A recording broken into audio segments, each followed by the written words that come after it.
Greetings, Earthlings, wisdom keepers, wisdom seekers. Welcome back to Wisdom Dropz, your source for daily drops of wisdom and savvy cat astrology. My name is Tanya, and today we are discussing the new moon in Gemini for the Water Tribe. Water Tribe, where are you at? If you're a Cancer, a Scorpio, or a Pisces, then this video is for you. And if you're a Water Tribe member and you haven't watched the introduction video yet that I did for this new moon, then I encourage you to do so because it's going to help you understand a lot better the underlying tones of this new moon and how to use it, okay? Now, with that said, let's get into the Cancer tribe. Cancers, you are going to have a couple conversations actually, of tension between your 12th house and your 9th house. So what does that mean? Well, the 12th house is where the moon is actually happening, right? And that's also where in the 12th house, that is, you have Mercury conjunct Venus right now. So there's something to do with your deep subconscious happening right now, Cancer. Deep subconscious blockages, deep subconscious things that you've hidden from your own self even. Also, deep subconscious healing and psychological healing could be on offer to you right now if you're a Cancer, because Mercury's there, and that's the planet of communication, and Mercury can break through limitations. Mercury is the only one in ancient lore who could go to the underworld and to Mount Olympus and everywhere in between at his own free will, okay? He's corresponding with the god Hermes and Thoth, okay? So keep that in mind, that if you're a Cancer, there's probably more going on than meets the surface right now, or than meets the eye, whatever that expression is, more going on than is on the surface, because you have so much 12th house energy, and it's in tension, Cancer, to your 9th house. So maybe you're a Cancer and you're actually in a higher academia right now, or higher studies, and you're deciding, you know what? I think I need to let this go.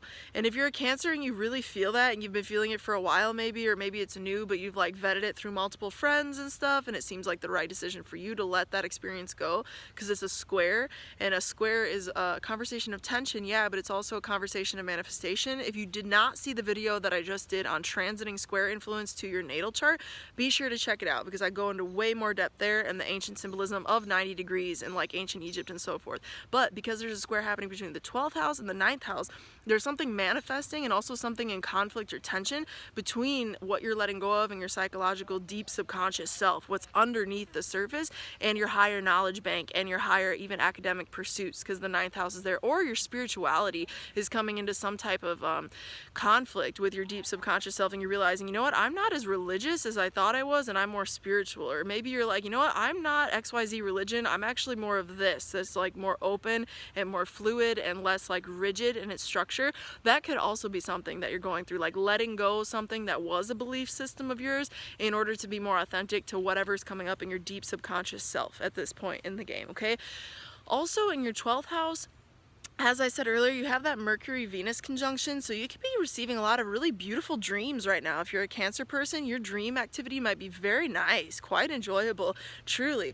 But in some way, shape, or form, there's something there, even with like your dreams in real life, like your tangible dreams that you have, that are in tension with your belief system, because the 9th house is activated in that square aspect of tension. So just pay attention to that, be aware of it if you're a Cancer. Definitely listen to intuitive dreams that are coming forward at this time, because you have that 12th house stellium activated with 4 planets, not 1, not 2, not 3, but 4. That's an authentic stellium, y'all, in that 12th house in the sign of Gemini for you. So if you're like receiving a lot of like intuitive messages as a Cancer through like dream state, pay attention, and it's going to ultimately help you build your dreams, like real life dreams, like things that you actually want to do. 9th house, enjoy 9th house, because it's in that 90-degree manifestation angle conversation, okay?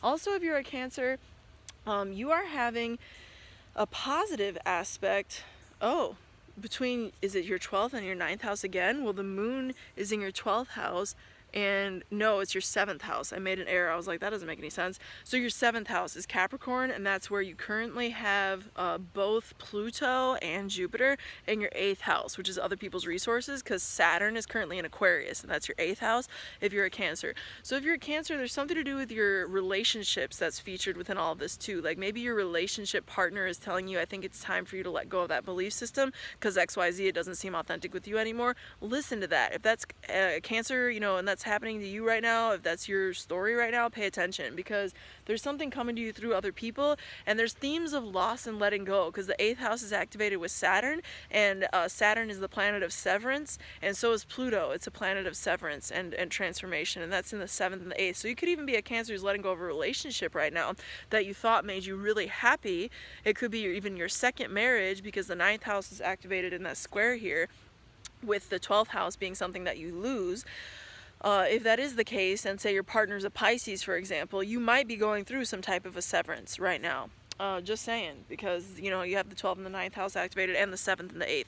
Now, the positive side of this stuff, especially because we have a flow, a conversation of flow happening between the 12th and the 7th, is that in some way partnerships, or even business partnerships, are going to serve you right now. And if you're a Cancer who is an entrepreneur or a business owner in some way, shape, or form, you're going to be seeking possibly business partnerships and also potential investors, because Saturn is in the 8th house retrograde, that are going to ultimately serve you and what you're building and what you know intuitively you need to build as a Cancer, because that's that 12th house. Sorry for the background noise, it'll end very shortly.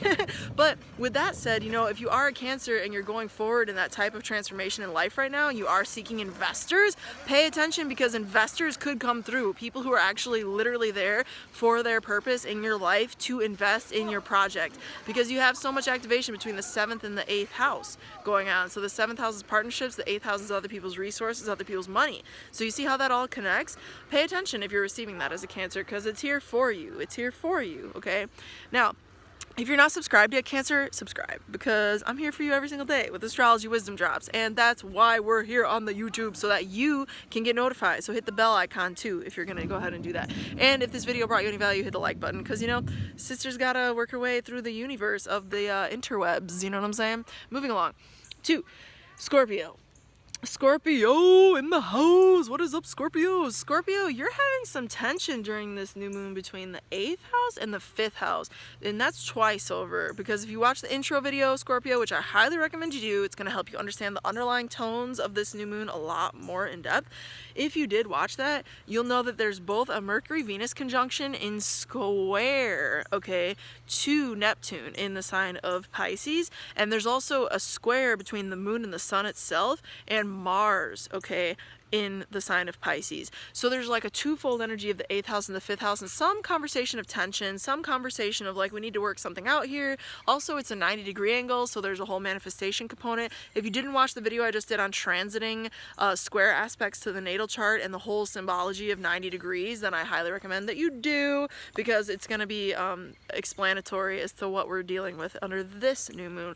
But when you have the 8th house and the 5th house in tension, it could be your kids are losing something, or you're losing something in relationship to your kids. Maybe your kids are coming to you saying like, hey, I just got in a bunch of debt. Whoops. You know, that could be a reality, because that's the 8th house. 8th house is also lost, so be careful if you're a Scorpio and you have kids. Just be aware of that energy, and also be careful if you can protect your kids more for the next 2 to 4 weeks. Because if you are a Scorpio with children, this is some serious indication, like there might be some, like, for real, like, I'm not trying to sugarcoat it, you could have like a death experience with a child, like God forbid, right? But just be aware that because of this energy in your chart happening between the 8th house of loss and other people's resources as well, and children, and it's in a conversation of tension, just be aware that like there could be something not so groovy there happening, okay? And also with the 5th house having Mars in it, that's a planet of considered malefic, so it's a planet that causes severance and a planet that can cause some pain. And inflict things like cuts and fires, and because it's in the sign of Pisces, that could be as a result of some type of mind-altering substance that your child partook in, for example, because Pisces rules things like glug glug glug, alcohol and escapism and other forms of like altered states of consciousness. So if you have kids who are into that stuff, for the next month, I would say, like, be on not only high alert, but just like try to be like a support system for your kids if you can, Scorpio, in some way, shape, or form. if you do have children, be there for your children at this time, because they are bound to be going through something. If it's not like a terrible tragic loss, which again, God forbid that is it, then they're definitely going through some type of deep psychological shifts, and they're definitely going through some more like under the surface stuff and possibly traumatic stuff, because that's all 8th house, and it's your 5th house, so it's your kids, okay? So pay attention to that. But you know, at the end of the day, Scorpio, you have some really positive energy happening between that 8th house and 3rd house. So something to do with your localized community is going to be really in support of whatever this 8th house theme is for you. It could be your own psychological transformation too, Scorpio. You are a Scorpio, so you know, you're going to have a lot easier time dealing with that than other people, because you have like more ability to heal and to transform those deep psychological ruts that people get themselves caught in more often than not. But because you're a Scorpio, you know how to navigate those waters. It's like your own territory. You are the shaman, you are the healer, you are the deep depths and the shallow shallows. You are like the poles, so you're both. You can go really deep if you need to go deep, in other words, because you're a Scorpio, and you can make light of deep things because you're a Scorpio. So, you know, that is all to say that, like, between your 8th house and your 3rd house, there is a conversation of flow and support available for you. And the 3rd house is your siblings. The 3rd house is your local environment. The 3rd house is your friends. Okay, the 3rd house is those people in your everyday environment who you're social with. That's why it's like siblings and stuff, right? But you know, keeping communications with others about your own healing, if you are a Scorpio and you are feeling like you're being leveled up in a certain way and your own emotions are kind of like, oh my God, like I'm going through more trauma, or I'm reliving and processing traumas that I buried deep, deep, deep within me, reach out to your friends, reach out to your siblings if you are a Scorpio at this point in time, because there is a conversation of flow and support happening there. So definitely reach out to your local community. That's the 3rd house if you are a Scorpio going through those things or experiencing any kind of loss in any way, shape, or form. Also, you know, the 8th house there, that is investors, and the 3rd house could be local investors, because there's a conversation of flow between the 3rd and the 8th. So you might find that you are seeking investors and you receive those investors, but it comes through an experience that, you know, is in relation to your own passion project and your business, because that's the 5th house, and maybe your business in square with the 8th house, not like the 3rd house, is actually in some type of turmoil, and you're seeking investors because of that. That could be that 90-degree angle, the 5th house 90-degree to the 8th house aspect being activated here, and you could end up getting them, because the 5th house is where Mars is, and that's the engine of the zodiac along with the sun, and the 5th house is your own business and your passion projects, and the 5th house is also where you're experiencing that energy exchange between the 8th house, other people's resources, and the 3rd house is there to imply that if you go local with it, you could really flow in support, because from your 3rd house you have activation of Jupiter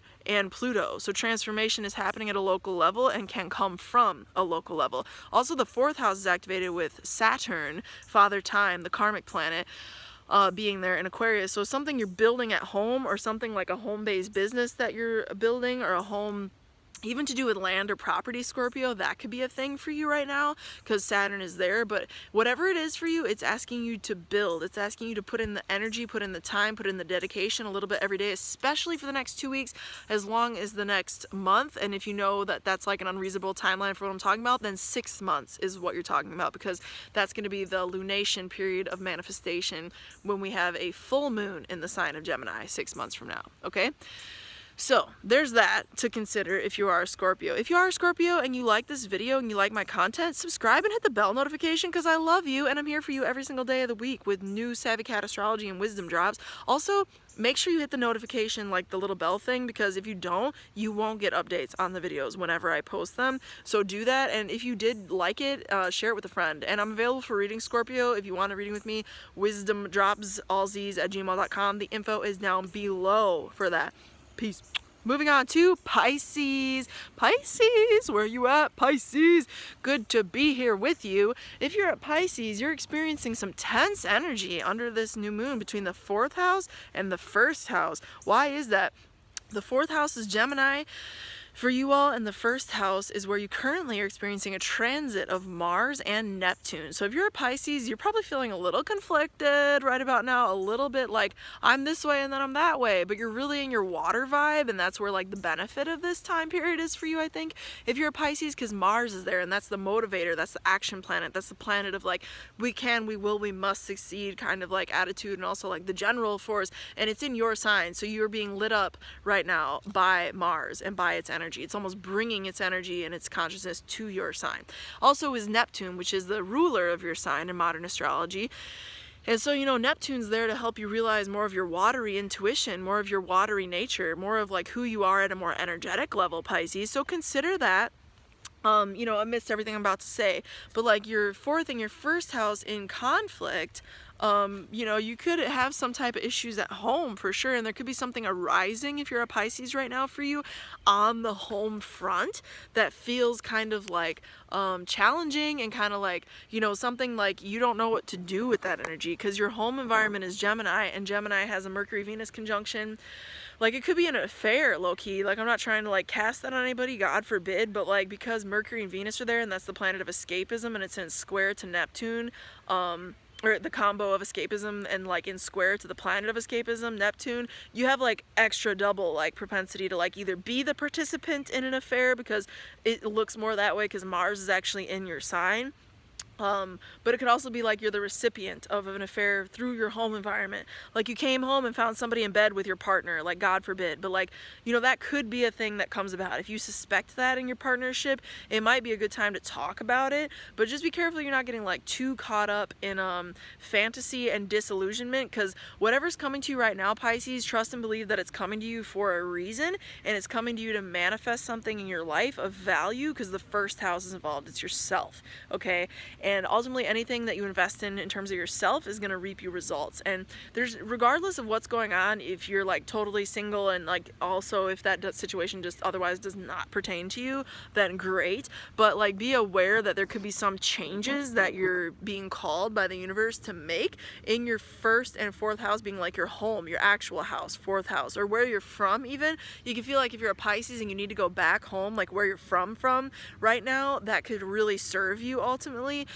Because, you know, that's an aspect of manifestation, the square, and if you're feeling called to do it because something just isn't lined up right currently between your home and like yourself, then go back home where you're from, and I think you'll experience some positive results. Also, you Pisces are having nothing but 411, 411 highlights between these three primary aspects that are happening in the heavens, because then you have a conversation of flow between the 4th and the 11th house. So the 4th house is, again, the Gemini, where the moon is, and the 11th house is going to be where Jupiter is currently at with Pluto, which is again transformation. So any transformations that you particularly, Pisces, are taking right now, I think they're going to go really well and really serve you. So if you're a Pisces and you're hearing your intuition wake up, you probably are, because you have so much aspects right now from your sign activated in these conversations of the new moon. Pay attention to that. If you're a Pisces, pay attention to your intuition. You're a water sign, yeah, you're a Pisces, yeah, I don't really need to tell you that, but I do need to tell you that, because under this new moon, you can experience some like deep transformative stuff that comes to light, because you have the 4th house, the 11th house, and the 12th house activated, because Saturn's in your 12th house telling you need to cut X, Y, and Z, and Pluto's in your 11th house telling you if you want to transform into your dreams, 11th house, and goals, long-term goals, 11th house, then you need to go ahead and listen to our message of transformation, because Pluto's in that same house for you right now, y'all. So pay attention to that, and so is Jupiter, which is your dreams and your joy. So your joy is speaking to you. If you're a Pisces right now, pay attention, y'all. Pay attention. Also, with that 11th house activated in flow, it's literally like whatever intuition is coming to you, it is a message to change your home in some way, shape, or form, or to change whatever stability looks like to you in order to serve your aspirations and your dreams. You're probably getting woke up to a lot of those messages right now. The 411, y'all, literally, it's in your chart all over. 411, 4 and first house, 4 and first house again, between the aspect of Mercury and Venus conjunct back over here to Neptune, and also again with the moon and the sun itself back over here in flow to Mars. That's the first and the 4th, okay? So, you know, pay attention to your dreams as well. The 12th house is there. But more than anything, pay attention to what you're building right now with all this energy and how you're applying it. Because Saturn is in the 12th and it wants you to let go of something in order to build something. Because the 12th house is release. Saturn is the planet of severance and also hard work. So if you're a Pisces, you're being called to release something right now in your life, period, point blank, in order to better serve your dreams and your aspirations and your true goals, okay? If you are a Pisces, and you're watching this and you enjoyed it, be sure to subscribe and hit the bell notification because I'm here for you with daily drops of wisdom and Savvy Cat Astrology. And make sure to like the video because it helps us grow. And share with a friend if you feel like it, if it served you and you feel like it serves them, and you know that they're a Pisces or a Scorpio or a Cancer, then cool, the more the merrier that view it and get the information because I put in the time to make sure that you get the knowledge drop, okay? So with that said, thank you. Appreciate you. And if you want a reading, go ahead and email me at wisdomdropsallz's@gmail.com, and may the stars be with you. Peace.